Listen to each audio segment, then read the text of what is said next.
पहले मैं बिहार की जनता, बिहार के युवाओं का यहाँ स्वागत करता हूँ।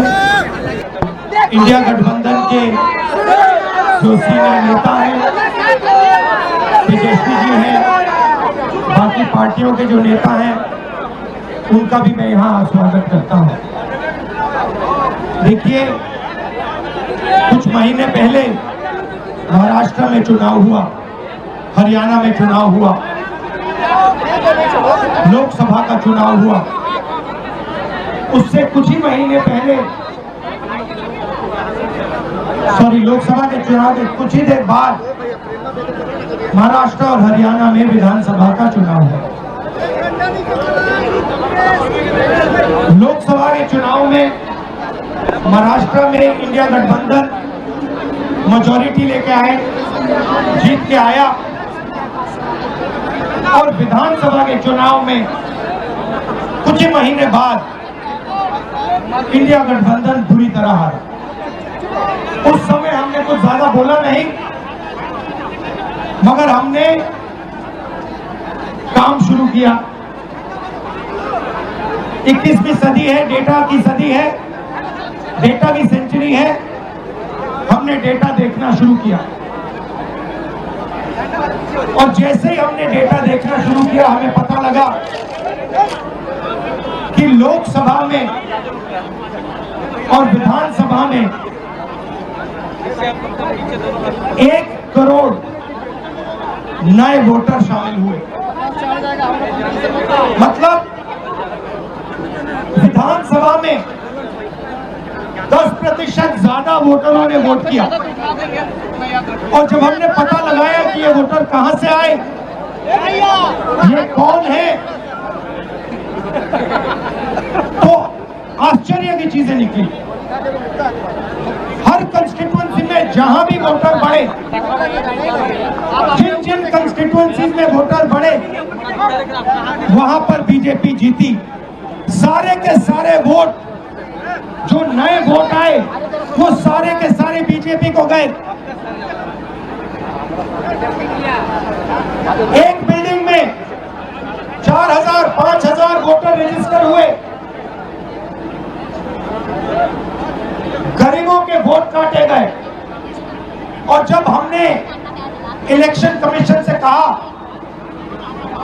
कि आप हमें वोटर लिस्ट दीजिए, आप हमें वीडियोग्राफी, जो हर पोलिंग बूथ पे वीडियो लगा हुआ है, वो दीजिए, इलेक्शन कमीशन बिल्कुल शांत हो गया, चुप हो गया, एक शब्द नहीं कहा। एक बार नहीं, अनेक बार हमने उनसे कहा कि देखिए, कानून कहता है कि हमें वोटर लिस्ट दी जाए, कानून कहता है कि वीडियोग्राफी हमें दी जाए। आज तक महाराष्ट्र की वोटर लिस्ट हमें नहीं मिली। वीडियोग्राफी का कानून बदल दिया क्योंकि वो सच्चाई छुपाना चाहते हैं। यहां पे हम आए हैं, 7 मूर्ति हमारे पीछे है। यहां लोग शहीद हुए, संविधान के लिए शहीद हुए, और संविधान में लिखा है कि हिंदुस्तान के हर नागरिक को, चाहे वो किसी भी जात का हो, किसी भी धर्म का हो, हर नागरिक को एक वोट मिलना चाहिए। इलेक्शन कमीशन, मैं आपको साफ बोल रहा हूं, और आप जानते हो, मैं बिना बात को समझे, बिना गहराई में जाकर मैं नहीं बोलता हूं। मैं हिंदुस्तान की जनता को और बिहार की जनता को कह रहा हूं कि महाराष्ट्र का चुनाव चोरी किया गया था, और जैसे महाराष्ट्र का चुनाव चोरी किया गया था, वैसे ही बिहार का चुनाव चोरी करने की कोशिश की जा रही है। देखिए, उन्हें पता लग गया कि हमने महाराष्ट्र मॉडल इसीलिए वो हम नया बिहार मॉडल लाए हैं। और मैं आपको साफ बताना चाहता हूं कि ये गरीबों का वोट छीनने का तरीका है। ये और मगर ये इन लोगों को मालूम नहीं है कि ये बिहार है।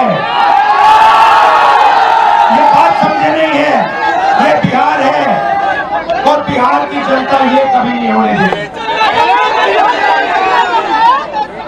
हमारे लोग इलेक्शन कमिश्नर से जाके मिले,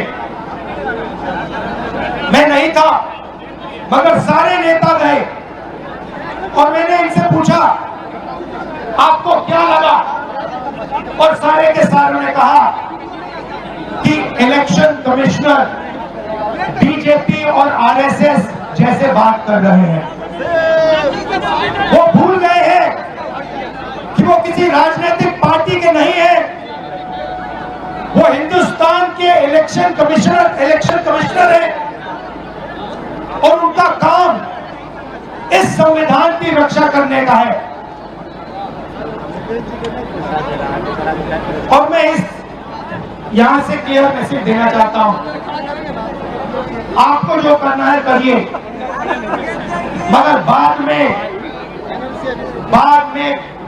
कानून आप पर लागू होगा। भूलिए मत, आप कितने भी बड़े हो, कहीं भी बैठे हो, कानून आपको नहीं छोड़ेगा। मैं आपको गारंटी दे रहा हूं कि कानून आपको नहीं छोड़ेगा। आपका काम बीजेपी का काम करने का नहीं है, आपका काम हिंदुस्तान के संविधान की रक्षा करने का है।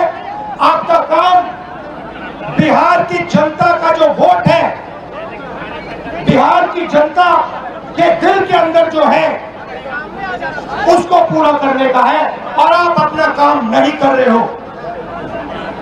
पहले इलेक्शन कमिश्नर सिर्फ बीजेपी नहीं चुनती थी, पहले इलेक्शन कमिश्नर को बीजेपी, ऑपोजिशन पार्टी और जो हमारे चीफ जस्टिस है जिन्होंने मांग की कि हमें बैठने दो, हमें इलेक्शन कमिश्नर चुनने दो, उनको बाहर फेंक दिया, उनको कमरे के अंदर आने नहीं दिया और हमें भी साफ कह दिया कि भैया यही नाम है। ये बीजेपी के नॉमिनेटेड इलेक्शन कमिश्नर हैं, ये देश की सच्चाई है। और मैं बिहार के युवा से कहना चाहता हूं, ये सिर्फ आपसे वोट चोरी नहीं हो रहा है, ये आपका भविष्य चोरी हो रहा है। आपसे आपका हक जो बनता है, जो रोजगार है, आपका धन है, ये सब आपसे चोरी किया जाएगा। ये चोरी नहीं होने देनी, और आपको बिहार के युवा को ये चोरी नहीं होने देनी है। और पूरा का पूरा इंडिया गठबंधन आपके साथ खड़ा है और हम ये चोरी कभी नहीं होने देंगे। आप सबका दिल से मैं धन्यवाद करता हूं, जो सीनियर नेता आए हैं इंडिया गठबंधन के, आपका धन्यवाद करता हूं, और जो यहाँ भीड़ आई है आपका भी दिल से धन्यवाद करता हूं। धन्यवाद, नमस्कार, जय हिंद, जय संविधान।